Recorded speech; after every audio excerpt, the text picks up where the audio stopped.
My name is Malik Harlan. I'm 32 years old, born and raised in Baltimore, Maryland, now living in Chicago. I've worked in strategy and branding for nearly a decade, long enough to know what rooms I belong in and which ones I have to force my way into. I don't come from the kind of background that usually ends up at sleek downtown agencies with glass-walled offices and cold brew on tap. But I got here, not through charm, not through connections, through work. Quiet, consistent, obsessively good work. That's what I've always relied on, because I've known since I was a kid that when your skin doesn't look the way people expect it to, they don't always listen to what you say. I have vitiligo. It started spreading when I was 14, first around my eye, then my jawline. The patches aren't subtle. They never were. My face has always been a kind of silent conversation starter, one I never agreed to, and over the years I learned to read a room in seconds. The glances, the hesitation, the way someone's expression shifts when they try to pretend they didn't notice, or worse, pretend it makes no difference at all. In high school, teachers acted like I was fragile. In college, professors acted like I had something to prove. In the workforce, clients didn't say anything out loud, but some meetings ended faster than they should have, and I was never quite sure why. I joined the agency 4 years ago. Small team, big ambition. I wasn't there for the parties or the rooftop photo shoots. I was there to build the kind of strategy that made brands impossible to ignore. I wasn't the guy with the flashy deck or the buzzwords. I was the guy who figured out what a company really needed and then made sure every word, every campaign, every direction pointed straight at that target. I wasn't always the one in front of the client, but when something needed to land, they called me in. Because I didn't waste time. I listened, I decoded, I delivered. 2 months ago, we landed a client that changed the temperature in the whole building. Old money, high expectations, big pressure. Their brand was aging, and they wanted a total refresh. New voice, new visuals, new everything. I was assigned as strategic lead, which meant I had a hand in every aspect of the direction. I met with their internal team. I sat in on research calls. I built out frameworks, core messaging pillars, tone guidelines. Everything we were going to pitch had my fingerprints on it. The day before the first live pitch with the client's top brass, I stayed late. Fine-tuned the presentation deck, reviewed the order of speakers, checked every slide for flow and consistency. We were supposed to present as a full team, creative director, design lead, and me. That had always been the plan. That's how we'd rehearsed it. At 10:12 p.m., I hit save, closed my laptop, and left the building. I felt ready. Not excited, not nervous. Ready. The next morning, I arrived an hour early. I wore a black button-up, clean lines, no distractions. My outfit was deliberate, professional but neutral. I didn't want the clothes to talk louder than the work. As I entered the building, the mood felt different. Not tense exactly, but lighter, airy. Like someone had taken a heavy thing out of the room but hadn't said why.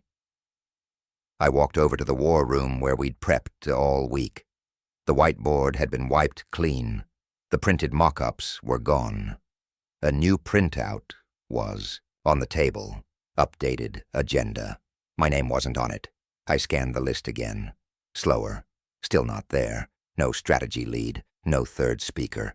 Just 2 names. I stood there for a full minute, unsure whether to laugh or ask a question. Neither felt right. I walked over to our project manager, who was sitting at her desk with headphones in. When she saw me, she blinked like she hadn't expected to see me at all. She paused, opened her mouth, then closed it again, said something vague about a last-minute shift in structure, and that leadership made the call. She said the client had requested a tighter team on the call, more streamlined. I knew that was a lie the second I heard it. I knew because I'd built that deck. I'd written the strategic narrative they were about to deliver. There was no version of this presentation that worked without that context, unless they were planning to sell the surface without the structure. I nodded, didn't say much, went to my desk, opened my inbox.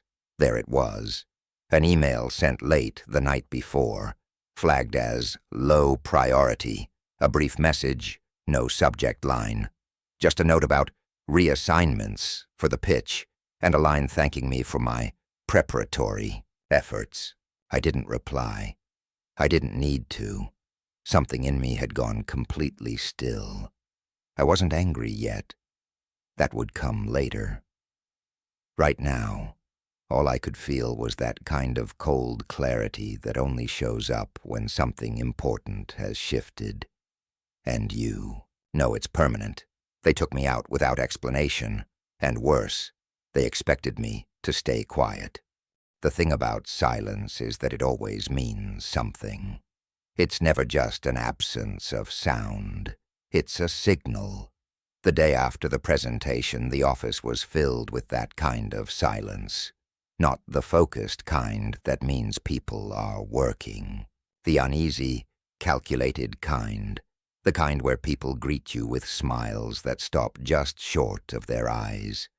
Where conversations stop a second too early when you walk by. Where even the sound of your own footsteps feels like a spotlight. I could feel it everywhere. I sat at my desk, opened files I didn't need to open, refreshed dashboards I already knew by heart. No one said anything about the meeting. No one offered feedback. There was no recap, no congratulations, no next steps. Just a quiet sort of avoidance. Like everyone was hoping I wouldn't bring it up. I didn't.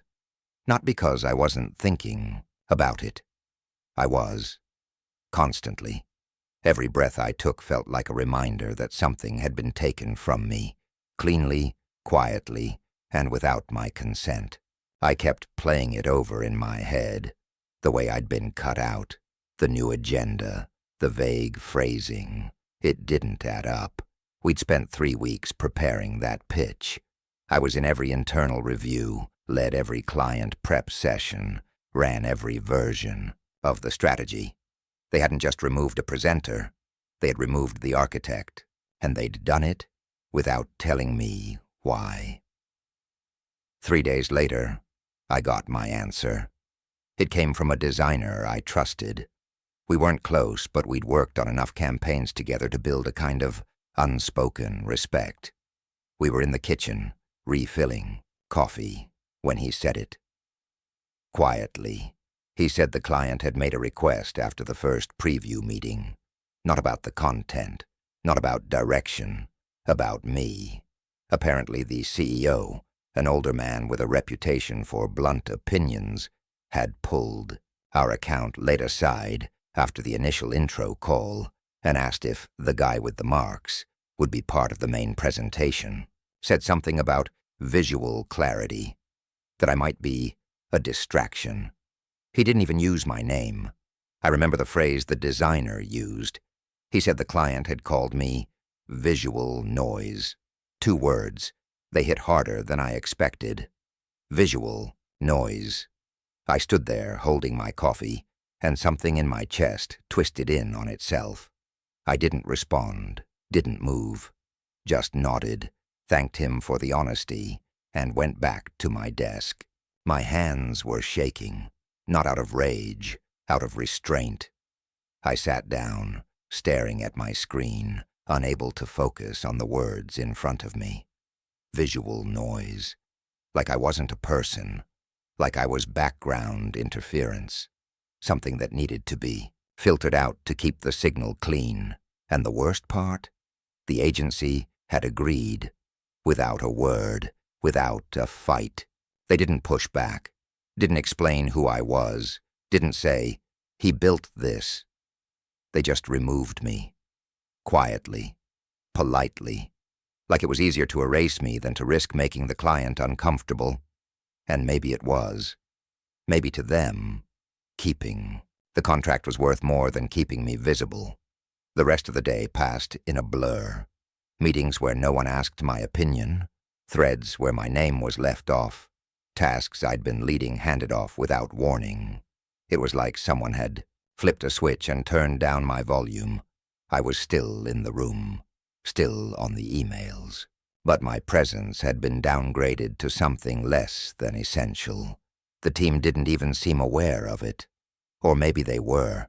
Maybe they were just afraid to acknowledge it, because if they did, they'd have to admit what it meant. I went home that night and didn't speak a word for hours. I sat in the dark, the soft glow of my laptop screen reflecting off the window. I thought about all the hours I'd poured into this work, the extra time, the weekends, the moments when no one else cared enough to stay and get it right.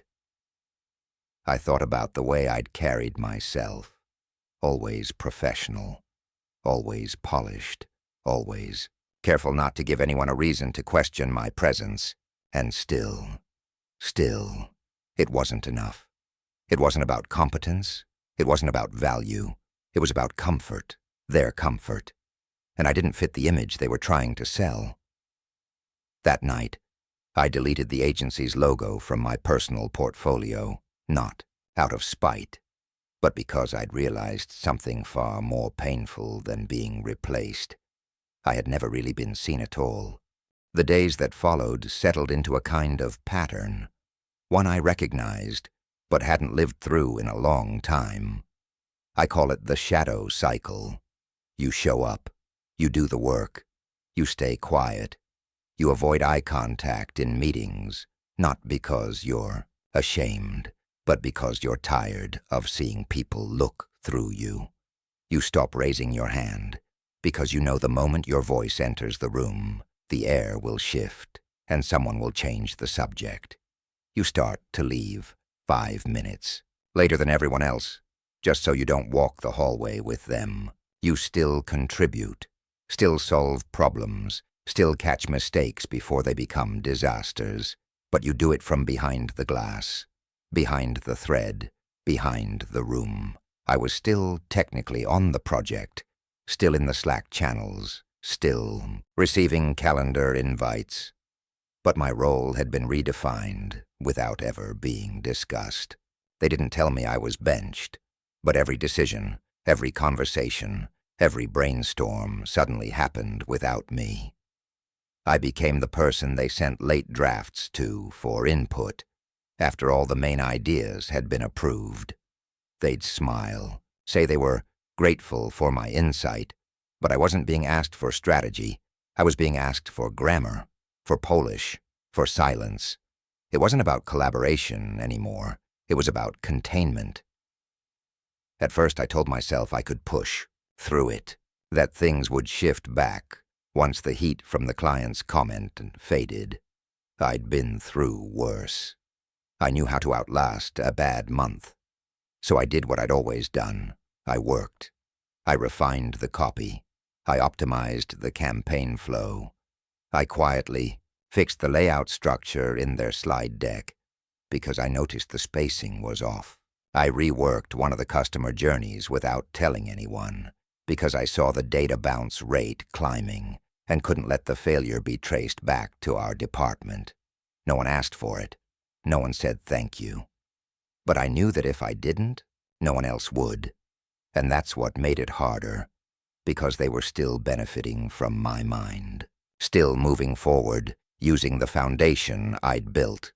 They just didn't want to admit that I was the one holding it all together. They were fine with my fingerprints, as long as my face stayed out of the frame. I'd pass by the conference room and see them in there, rehearsing revised presentations. I wasn't invited to those anymore.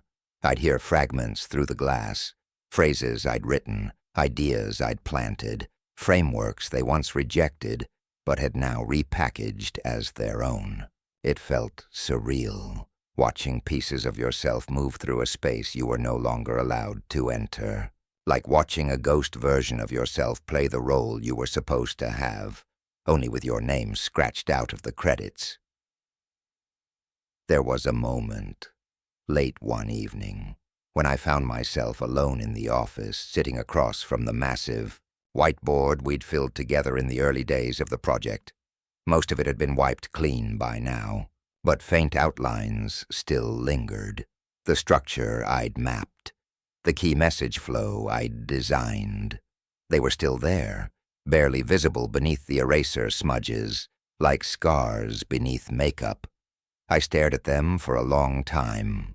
It was strange. Seeing the residue of something everyone else had already moved past. I started to feel numb. Not empty, just dulled. Like I was moving through fog, watching myself from a few feet away. The days blurred. My name was missing from credits on a deck we sent to the client. My recommendations were rerouted through someone else. I saw an internal memo about the project vision, with a quote I'd said in a planning session, but attributed to someone else. I didn't correct it. I didn't even flinch. It was almost funny, in a way. They were so careful to erase me that they didn't realize they were using my words to do it. One afternoon, our creative director dropped by my desk.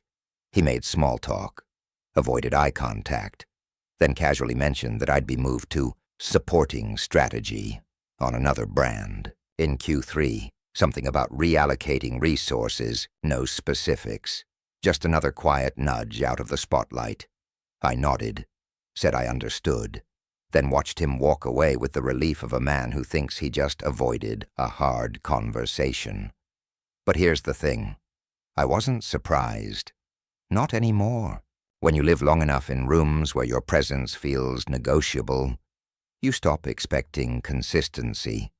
You start looking for exits before anyone asks you to leave.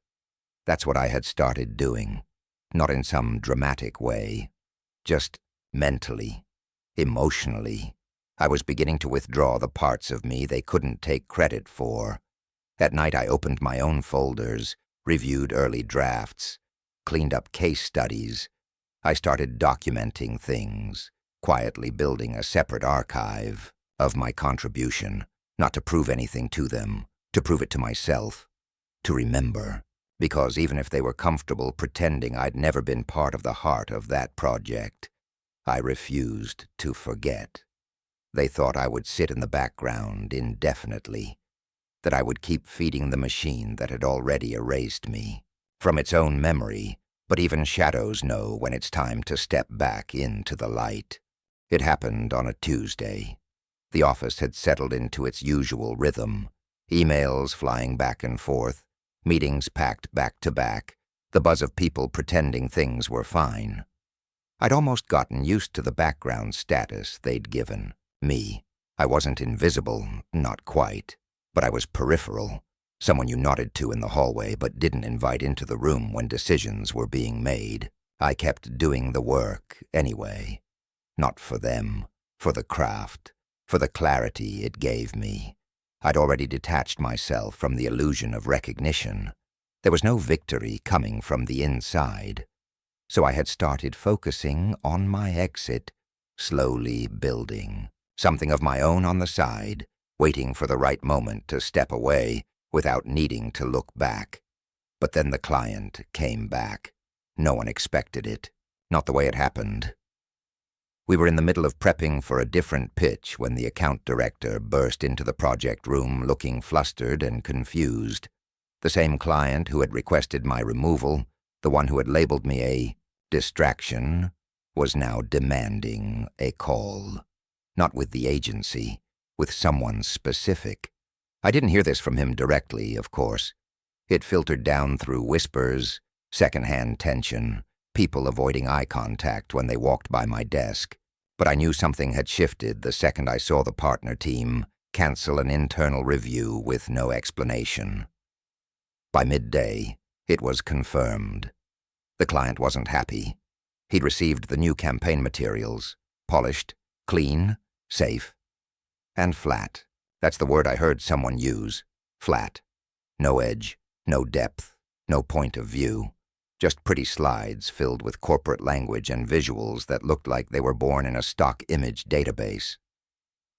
The CEO wasn't angry.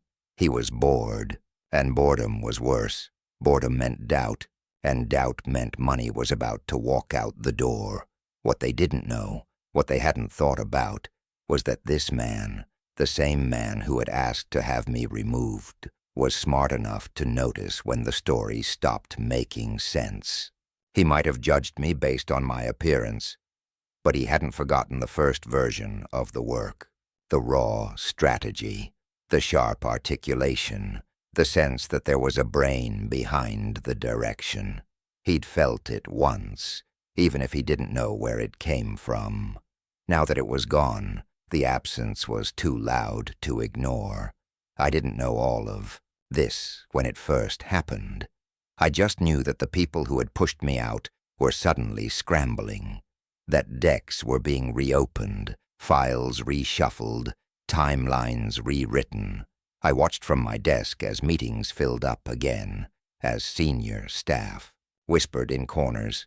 My name still didn't come up in official conversations, but I could feel it hanging in the air like static, undeniable and unwelcome all at once. Later that afternoon, I checked my inbox. There was a message, short, no subject, just a request from the account director to speak privately. I ignored it, not because I didn't care, but because I had nothing to say.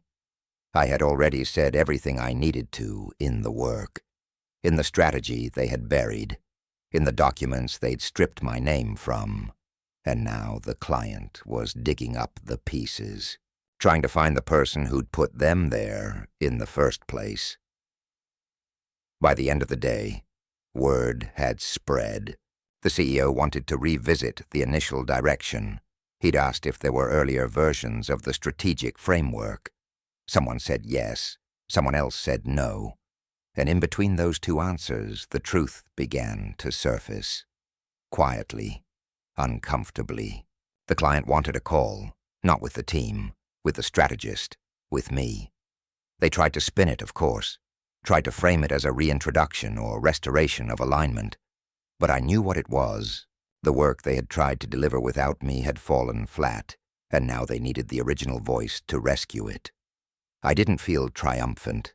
I felt still, calm, like I'd already lived this moment in my mind weeks ago, when I sat alone at night wondering if the silence would ever crack. It did, not because I fought, but because the truth has a way of pulling itself back into the light. And now, the very man who had looked through me like I was wallpaper was asking to speak directly. Not to the agency, not to the team, to me. The meeting wasn't scheduled through the agency. It didn't come through internal channels, wasn't added to a shared calendar, and didn't follow protocol. It came through a personal message. Simple, direct, unmistakable. The client wanted to meet off-site, one-on-one, without slides, without intermediaries. I read the message 3 times before I responded. The tone was different this time. It wasn't formal, it wasn't commanding, it was deliberate, and maybe a little uncertain. I said yes, not because I owed him anything, but because something in me needed to see it through. Not for closure, for clarity. We met in a neutral space, a quiet cafe a few blocks from the office, the kind with big windows and minimalist furniture. It was the kind of place people used for informal deals or unspoken exits. He was already seated when I arrived. No assistant, no laptop, just a black notebook and a coffee he hadn't touched. I walked in, nodded, and sat across from him. We didn't shake hands. There was a tension between us, not angry, not hostile, just unfinished. For a moment, neither of us spoke. I let him sit in it, the discomfort. I wanted to see how long he could hold it. He cleared his throat and started talking. Not about the past, but about the project.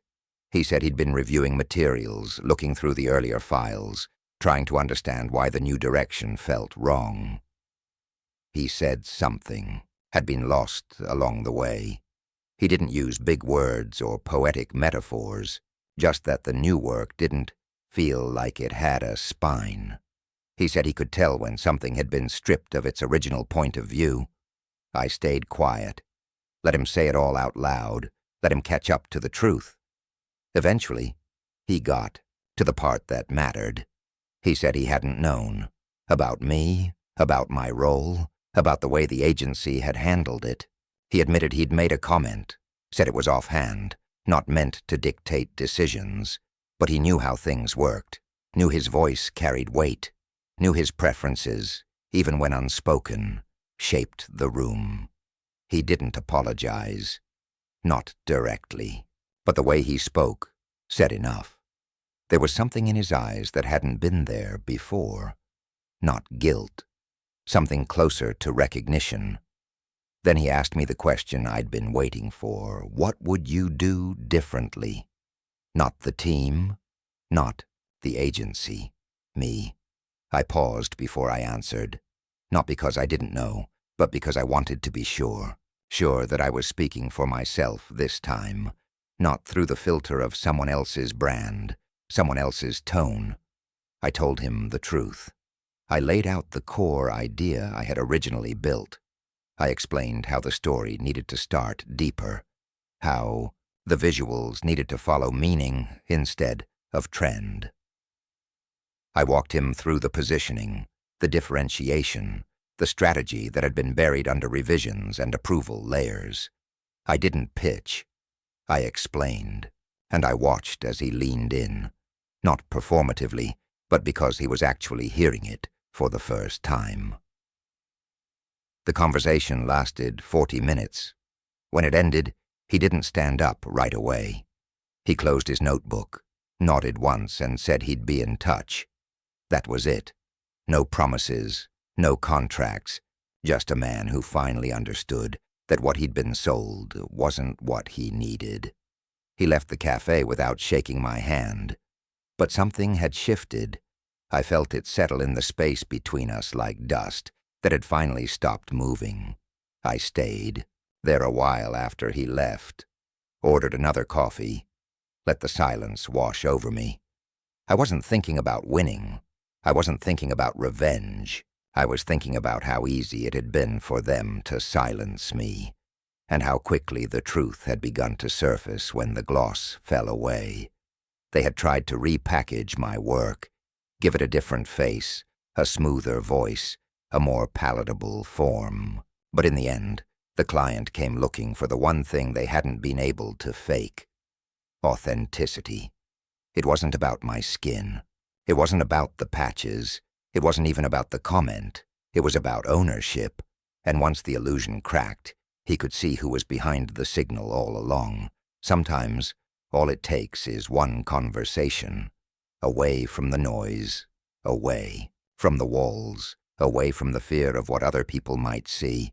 One conversation where you're no longer filtered, translated, or managed, just seen. And finally, heard. It didn't happen in a boardroom. There were no contracts spread across a polished oak table, no legal assistants hovering nearby with pens ready, no fake smiles or handshakes for the camera. It happened in a co-working space across town, in a private room with a whiteboard stained from old ideas and a flickering overhead light that hummed when the AC kicked in. He came in wearing a sweater instead of a suit.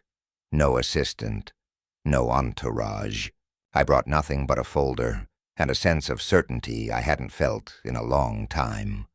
There was no pitch this time, no positioning, no rehearsed language. He already knew. That last conversation had done the heavy lifting. He'd gone back to his team, torn the project down to the studs, and come back with one simple question. Could I build it the way I saw it? Not as part of the agency, not filtered through layers of approval or brand-safe committees, Just me. Direct, honest, uncomplicated. We didn't talk about what had happened, about the comment, the removal, the quiet way they pushed me aside to make the room more comfortable. It didn't need to be said anymore. The apology wasn't the point. The recognition was.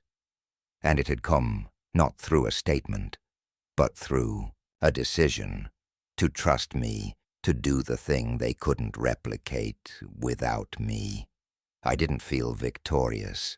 I felt aligned, like something that had been bent back finally found its natural shape again. The offer was simple. Consultant status, full, creative control, short-term at first, project-based, but open-ended, depending on how things went. A generous fee, no NDA, no non-compete, no chains dressed up as opportunity, just work, mine, tied to my name, not behind a logo, not through someone else's email signature. Mine. When the paper slid across the table, I looked at it once, read the terms, and signed without hesitation. No second-guessing, no theatrics, just ink on paper, quiet, solid, free. He didn't stay long after that. We exchanged a few more words, but they were more about logistics than sentiment. He left as quickly as he arrived, and I sat there for a few minutes after, staring at my name on that last page. It wasn't bolded, wasn't stylized, just black ink in clean lines. But for the first time in a long time, it felt like it actually meant something. On my way out, I passed by a window that overlooked the street. People walking, cars passing, city noise humming in the distance. I watched them for a second and felt something settle in my chest. Not pride, not relief, something quieter, like gravity returning to a center that had been off for too long. They had tried to erase me from my own work, tried to polish away the thing that made the strategy sharp in the first place. But when it all fell apart, they came back, not to the brand, not to the agency, but to the source. Back at my apartment, I packed up the old campaign materials into an archive folder. I cleared out the old Slack threads, the shared docs, the comments with other people's names on my work. I didn't need them anymore. I had my own now, a new set of files, a new timeline, a new scope, built from scratch in my voice on my terms. I didn't post about it, didn't announce it. No cryptic messages. No new chapter captions, just work. Forward, quiet. But this time, I didn't shrink behind the strategy. I didn't ask for permission to be seen. My name was at the top of the document, not as a line item, but as the origin. And when I walked into that first creative session a week later, no one introduced me. No one had to. I was already in the room, as I was.